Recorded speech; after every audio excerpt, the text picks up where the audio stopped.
Again, it makes me look careless and thick. Yeah. So I didn't lose them. It was a data corruption. There was a data corruption from a previous recording. I'm not going to go into the blooming details. Go into the details, mate. On a previous recording, which we did here, was the Crazy Golf episode, which went out on Wednesday, which was is a fantastic bonus podcast if you've not already listened to it. It was very funny indeed. At the end of that one, the batteries ran out on the equipment, which means we were recording whilst the batteries ran out. Whose fault was that then, Dave? The battery's fault. Yeah. That's just their fault for running out. So therefore, if you're recording apparently whilst the batteries run out, that can cause corruption on your SD card. Which, to me, seems a remarkable blind spot of the company that make that equipment. Yeah, considering I think so. it's battery powered. Yeah. That every time batteries run out, which let's face it, when you're recording mobile on the fly, is going to happen a lot.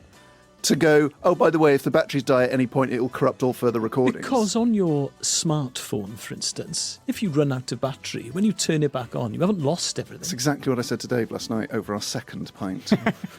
So, Dave, you're in the depths of just producer despair. I'm in my lounge now. I'm at home. I've tweeted a very flattering photo of you on the internet. This is what I was annoyed about. I was still mid-recovery of these folders, and I thought there was still a chance to redeem myself here. And then suddenly my notifications start to go bonkers online, and it turns out that John's put a picture of me. John found it himself to take a picture of the moment that I realised that I'd lost all the recordings. Yeah. You look very handsome. I don't look handsome. It's a terrible picture. It's not a terrible picture. It is. You're outside a Travelodge trying not to cry. It doesn't. But we've all been there. You don't look bad. You just look very concerned. You can see my double chin because I've lost You a haven't bit got of... a There's double nothing chin. wrong with your I've let chin, myself Dave. go a little bit recently because of the whole are- shoulder situation. I know I have. Do you want to know how many impressions that photo has had on Twitter, Elis? How many? 704,343. Wow. Total engagements, 156,000. Wow. Every one of those people doesn't think you have a double chin. No, but they think I'm stupid. It is currently my most popular ever tweet and Instagram post. Is it? Just Dave looking sad outside a Oh my- Travelodge. Wow. So, Dave, talk to us about Cheadle data recovery. So,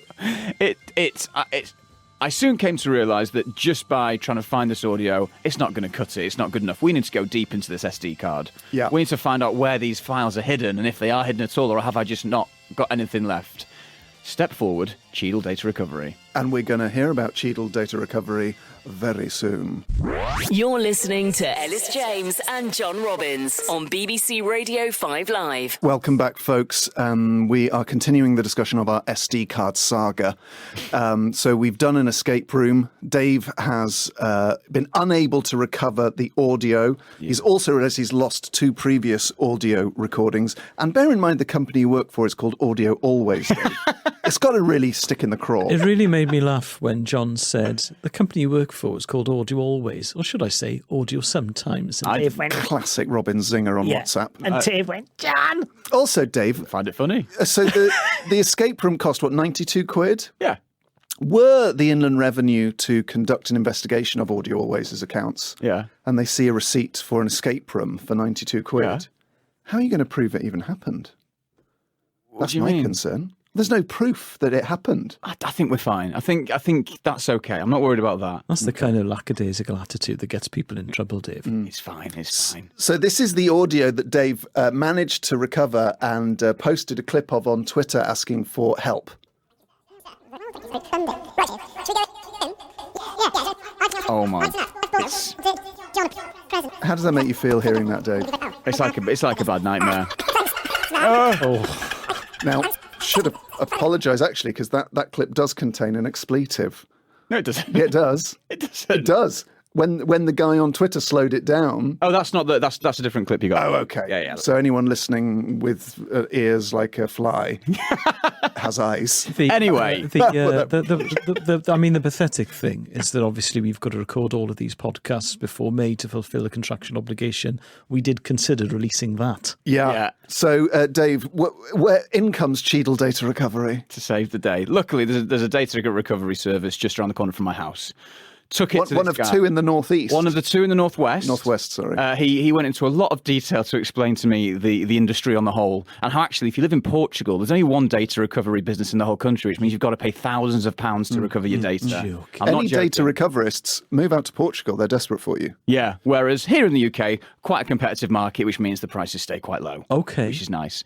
He went digging. He wrote his own software to try and recover the data. Was he in love with you, Dave? I think he was a little bit in love with me.